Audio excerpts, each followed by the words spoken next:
సంక్రాంతి పండుగ దగ్గరకు వచ్చేస్తుంది కదా. హరిదాస్ అప్పుడే వచ్చేసాడు. ఈరోజు మంచు మాత్రం బాగా కురుస్తుంది. బయట చలి విపరీతంగా పడుతుంది. వాతావరణం కూడా చూడడానికి భలే అందంగా కనిపిస్తుంది. హాయ్ ఫ్రెండ్స్, ఇవాళ మనం విజయవాడ కనకమ్మ దుర్గమ్మ తల్లి దగ్గరికి వెళ్తున్నాం. చూసారా, అసలు మంచులో ఏమీ కనపడట్లా. మా ఊరు దాటగానే శివాలయం ఉంటుంది కదా, అక్కడ దండం పెట్టుకుందామని చెప్పి ఆగాం. మా డాడీ మొహం చూడండి, మంచు గడ్డానికి మీసానికి జుట్టుకి ఎలా పట్టేసిందో. అదంతా శుభ్రంగా తుడుచుకొని లోపలికి వెళ్ళి దండం పెట్టుకుంటున్నాం. చూడండి మంచు వల్ల మా మొహాలు ఎలా అయిపోయినాయో.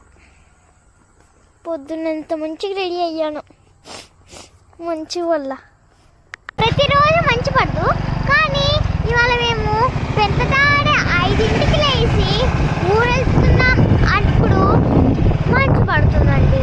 అలా కొంత దూరం వచ్చేసరికి మంచి అయితే తగ్గిందలే గాని చలి మాత్రం తగ్గలేదు. ఇంకా బండి మీద వెళ్తుంటే గాలి చల్లగా వస్తుంది. ఇప్పుడే మేము చెక్కపల్లి వచ్చామన్నమాట. ఇక్కడ నుంచి మా వదిన బావ వాళ్ళు కూడా మాతో పాటు వస్తున్నారు. ఇప్పుడు మేము 5గురు అయ్యామన్నమాట. అందరూ బండి మీద వెళ్ళారు కదండి, అందుకే బండి ఇక్కడ పెట్టేసి చెక్కపల్లి సెంటర్కి వచ్చేసామన్నమాట. ఇక్కడ నుంచి ఆటో ఎక్కాలి. పొద్దున్నే ఎడ్ల బండి మీద ఇసుక తోలేస్తున్నారు. ఆటో కూడా వచ్చేసిందిలే అండి. నేను ఇక్కడ కూర్చుంటా.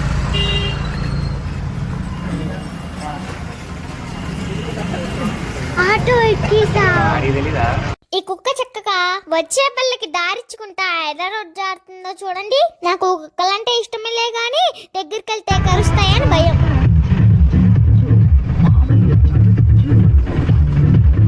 నేను డాన్స్ వేయకుండానే ఆటోని నన్ను డాన్స్ వేపిస్తుంది. మేము దాదాపు ఎటెల్లా బండి మీద వెళ్ళిపోతూ ఉంటాము. మరి దూర ప్రయాణం అయితే మా ఊరు నుంచి బస్సు ఉంటది. ఇప్పుడు మేము చెక్కపల్లి వచ్చాం కదా, పొద్దున్నే ఇక్కడ నుంచి బస్సులు ఉండవు. అందుకనే ఇక్కడ ఆటో ఎక్కాల్సి వచ్చిందనమాట. ఫ్రెండ్స్, ఇప్పుడు మేము లీలానగర్ లో దిగామన్నమాట. ఇక్కడ నుంచి బస్సు ఉంటుంది. ఇప్పుడు మనం బస్సు గురించి ఎతుకుతున్నాం అన్నమాట. ఆపుతాం బస్సు వస్తే కనుక. విజయవాడ బస్సు. వీళ్ళు చూడండి ఫ్రెండ్స్, ఇంకా చిన్న పిల్లలు అయిపోతున్నారు. నన్ను మాటకి నాకు ఎన్ని ఇయర్స్ అంటే 7 years అని చెప్పాలంట. వాళ్ళంతా ఫుల్ టికెట్, నాకు హాఫ్ టికెట్ తీసుకుంటారంట. నాకెందుకు, కండక్టర్ అంకుల్ అడిగితే నాకు 8 years అని చెప్పి నిజం చెప్పేస్తాను. అప్పుడు ఫుల్ అయితే ఫుల్ ఇస్తారు, హాఫ్ అయితే హాఫ్ ఇస్తారు. ఇప్పుడు ఒక ఆటో మమ్మల్ని దాటుకుని వెళ్ళింది. ఆ ఆటో అన్నయ్యని చూసి ఆటో దిక్కొచ్చేస్తున్నాడు.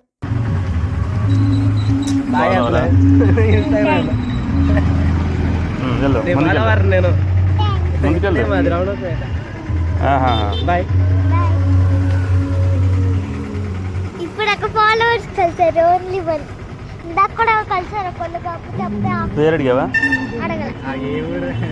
ఆ అన్నయ్య ఆటో డ్రైవరు. ఆటోలో ప్యాసింజర్స్ ఉన్నారు, అందుకనే గబగబా 2 మాటలు మాట్లాడేసి వెళ్ళిపోయారు అనమాట. నేను కూడా అదే కంగాల్లో పేరేంటో అడగలేకపోయాను. అటేమో విసనపేట, ఇటు వెళ్తానేమో నూజివీడు వెళ్తాము. ఇప్పుడు ఇక్కడ నూజివీడు నుంచి విజయవాడ వెళ్ళే బస్సు ఎక్కాలన్నమాట. ఇప్పుడు మనం ఇదిగోండి, ఇది సత్తిపల్లి బస్సు. సత్తిపల్లి నుంచి విజయవాడ వెళ్తుంది. పదండి ఎక్కేద్దాం.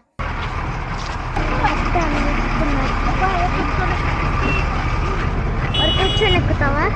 లోపల బస్ అంతా ఖాళీగానే ఉంది, కానీ ఒక్కొక్క సీట్ లో ఒక్కొక్కరు కూర్చొని ఉన్నారు. అందరూ ఇద్దరిద్దరం కూర్చోడం అయితే సగం ఖాళీగానే ఉంటది. మేమంతా ఒక చోట కూర్చోవాలి కాబట్టి బస్ మొత్తం బ్యాక్ సైడ్ వచ్చేసాం. నూజివీడు దాటి ఒక 15 కిలోమీటర్ల ముందుకు వచ్చాక ఆగిరిపల్లి అనే ఒక ఊరు వచ్చింది. అక్కడ గట్టు మీద నరసింహ స్వామి గుడి ఉంటదన్నమాట. మేము ఒకసారి రథ సప్తమి రోజు అక్కడికి వచ్చాము. ఈసారి ఎప్పుడైనా వస్తే మళ్ళీ మీకు వీడియో చేసి పెడతాను. అదిగోండి కనిపించేది ఆ గుడే. ఇదిగోండి, ఇక్కడ రోడ్డు పక్కన కనిపిస్తుంది చూసారా, ఇది రథం. రథ సప్తమి రోజు ఇక్కడ రథం ఊరేగింపు ఉంటదన్నమాట. ఆ ఊరేగింపు చూడడానికి చాలా బాగుంటుందంట. ఇంకా విజయవాడ వచ్చేసామన్నమాట. ఇక్కడ నుంచి మనం బస్ స్టాండ్ లో దిగితే అక్కడ నుంచి గుడికి వెళ్ళడానికి బస్సులు ఉంటాయి. విజయవాడ సిటీ బస్ స్టాండ్ లో ఈ పాత బస్సు ఒకటి ఉంది. ఇంతకు ముందు వచ్చినప్పుడు కూడా ఇది చాలా సార్లు చూసాము. ఇది 1932లో నడిచిన బస్ అంట. ఇదిగోండి బస్ చుట్టూతా చూపిస్తున్నాను. ఇక్కడ ఎవరు నిద్రపోతున్నట్టున్నారు. లోపల సీట్లు ఈ విధంగా ఉన్నాయన్నమాట. లోపలికి ఎక్కుదామని ట్రై చేసా గానీ డోర్ రాలేదు. ఇంతకు ముందు వచ్చినప్పుడు లోపలికి కూడా ఎక్కాము. ఈసారి లాక్ వేసినట్టున్నారు. డోర్ రావట్లేదు. ఇక్కడ నుంచి మనం గుడికి వెళ్ళడానికి బస్సు ఒకటి వస్తుంది. అది సెపరేట్ గా గుడికి వెళ్ళే భక్తుల కోసం మాత్రమే. ఇప్పుడు ఆ బస్సులు వస్తున్నాయి చూసారా, అక్కడికే వచ్చి ఆగిద్ది. అక్కడికి వచ్చి నుంచుంటే అక్క కలిసింది. మన ఫాలోవర్ అంట, మన వీడియోలు రెగ్యులర్ గా చూస్తారంట. నీ వాయిస్ నువ్వు చెప్పే మాటలు చాలా బాగుంటాయిరా, ఇలాగే చక్కగా వీడియోలు చేస్తూ ఉండు అని చెప్పారు. నేను ఎప్పుడు బయటకు వచ్చినా మన ఫాలోవర్స్ అందరూ ఇలా నన్ను గుర్తుపట్టి మాట్లాడుతూ ఉంటారు. నాకు మాత్రం చాలా హ్యాపీగా అనిపిస్తూ ఉంటుంది. ఇక్కడ నుంచి గుడికెళ్ళడానికి బస్ కోసం వెయిట్ చేసాంలే గానీ బస్ ఏం కనపడలేదు. పక్కనే ఉన్న ఆటో వాళ్ళల్లో ఒకళ్ళు వచ్చి ఇవాళ గుడికెళ్ళడానికి బస్ ఏం రావండి, ఆటో ఎక్కడమే అని చెప్పారు. సరే కదా అని చెప్పేసి ఆటో ఎక్కేసాం అనమాట. మేము ఆటో ఎక్కిన తర్వాత అప్పుడు దుర్గమ్మ బస్ వచ్చిందనమాట. అప్పుడు అర్థమైందనమాట ఈ ఆటో వాళ్ళు కావాలని అలా చెప్పారని. ఆటో ఎక్కినా బస్ ఎక్కినా పెద్ద ఇబ్బంది ఏం కాదులే గానీ ఆటో ఎక్కితే కింద వరకే తీసుకెళ్తుంది, అదే బస్ అయితే కొండపైకి తీసుకెళ్ళిద్ది అనమాట. ఇదిగోండి కృష్ణానది దగ్గరకు వచ్చేసాం. ఇంట్లో చాలా మంది స్నానాలు చేస్తున్నారు. మేము కూడా చేద్దాం అనుకుంటే మేము ఆల్రెడీ ఇంటి దగ్గర స్నానం చేసి వచ్చేసాం. మా డాడీ మాకు చెప్పకుండా ఒక చేత బట్టలు తెచ్చేసుకున్నారు. మా డాడీ మాత్రం చేస్తారంట. ఇక్కడ జనమంతా గుంపుగా చూస్తున్నారు. ఏంటా అని చూస్తే ఇక్కడ షూటింగ్ జరుగుతుంది. ఏం షూటా అని ఇక్కడ ఉన్న వాళ్ళని అడిగితే ఏదో సీరియల్ కి సంబంధించిందంట. నేను పెద్దగా సీరియల్స్ అవి చూడను కాబట్టి నేను గుర్తుపట్టలేకపోయాను వీళ్ళెవరో. నేను ఇప్పుడే మొదటిసారి సీరియల్ షూటింగ్ చూడడం. కృష్ణానది చూసారా ఎంత అందంగా కనిపిస్తుందో. పక్కనే ఫ్లైఓవర్ బ్రిడ్జ్, ఆ బ్రిడ్జ్ స్తంభాలకి అందమైన పెయింటింగ్స్ వేశారు. నేను నదిలోకి దిగి కాసిన నీళ్లు నెత్తి మీద జల్లుకొని పైకి ఎక్కేస్తున్నాను. మా డాడీ శాంతం నదిలోకి దిగి ముక్కు మూసుకొని మునిగారనమాట. పవిత్రవతిని అయితే నదిలోకి దిగడానికి భయపడుతుంది, అందుకే నేను తోడుగా వెళ్ళాను. ఇంకా ఇక్కడ నుంచి నడుచుకుంటూ గుడిలోకి వెళ్తున్నాము. ఇక్కడ నుంచి గుడికి వెళ్తానికి 2 దారులు ఉన్నాయంట. ఒకటేమో కింద నుంచి నడుచుకుంటూ వెళ్తున్నాము, ఇంకోటి కాడ నుంచి వచ్చే వాళ్ళు సరాసరి కొండపైకి వెళ్ళిపోతారనమాట.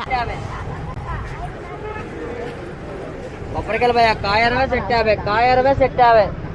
ఇక్కడ కొబ్బరికాయలు అమ్ముతున్నారు.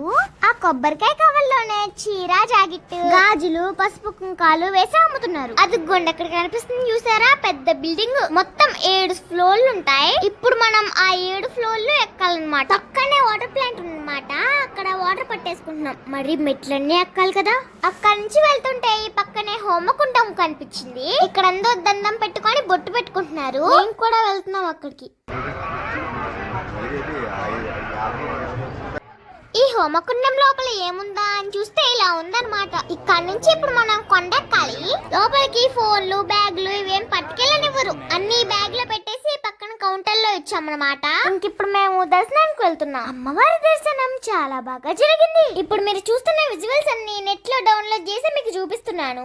తీరా పెక్కొచ్చేసిన తర్వాత మా దగ్గర తప్ప అందరి దగ్గర ఫోన్లు ఉన్నాయి. అంత చెకింగ్ చేశారు. ఇన్ని ఫోన్లు ఎలా వచ్చినా నాకైతే అర్థం కాలేదు. కానీ బయటకు వచ్చామండి.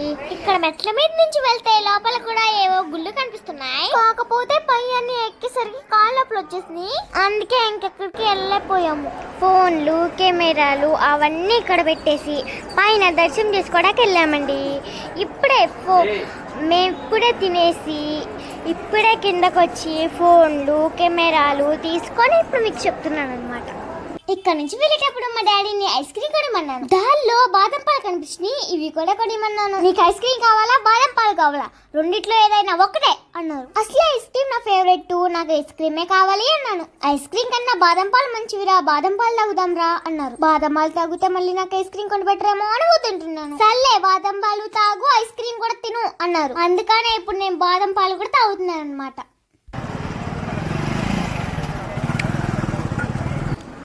ఐస్ క్రీమ్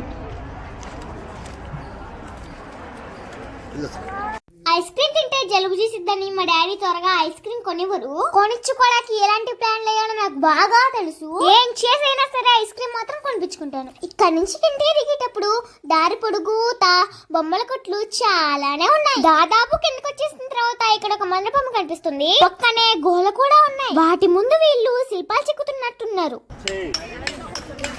అక్కడ నుంచి లడ్డూలు తీసుకోవడానికి మా డాడీ క్యూ లైన్ లోకి వెళ్తున్నారు. తిరుపతి లడ్డు అయినా ఇక్కడ దుర్గమ్మ గుడి లడ్డు అయినా నాకు భలే ఇష్టం. ఇక్కడ ప్రసాదం పులిహార లడ్డు ఉన్నాయి. పులిహార అంటే నాకు చాలా ఇష్టం, కానీ అప్పుడే మేము మొన్న తినేసి వచ్చాగా, అందుకే లడ్డు ఒక్కటే తీసుకుంటున్నాం. ఇప్పుడు ఈ లడ్డూలు తీసుకెళ్లి మాకు తెలిసిన వాళ్ళకి కూడా పంచుతాం అనమాట. మేము తీసుకొచ్చిన బ్యాగ్ లో లడ్డూలు వేసేసాం. సంచి కొనాలంటే సపరేట్ రేట్ ఉంటాం. అక్కడ నుంచి తిరిగి మళ్ళీ ఆటో ఎక్కి బస్ స్టాండ్ కి వచ్చేసాం అనమాట. ఇక్కడ వ్యాన్ లో చూసారా మోట్లో, అవన్నీ కరివేపాకే. ఇక్కడ నుంచి కూరగాయల మార్కెట్ కి తోలుతారనమాట. ఇక్కడ పక్కన నుంచి ఉంటే బాలే వస్తుంది కరివేపాకు వాసన.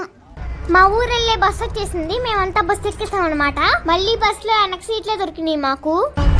ఈ బస్ కూడా మమ్మల్ని డాన్స్ చేపిస్తుంది అనమాట. ఇదండి ఈ రోజు నా వీడియో.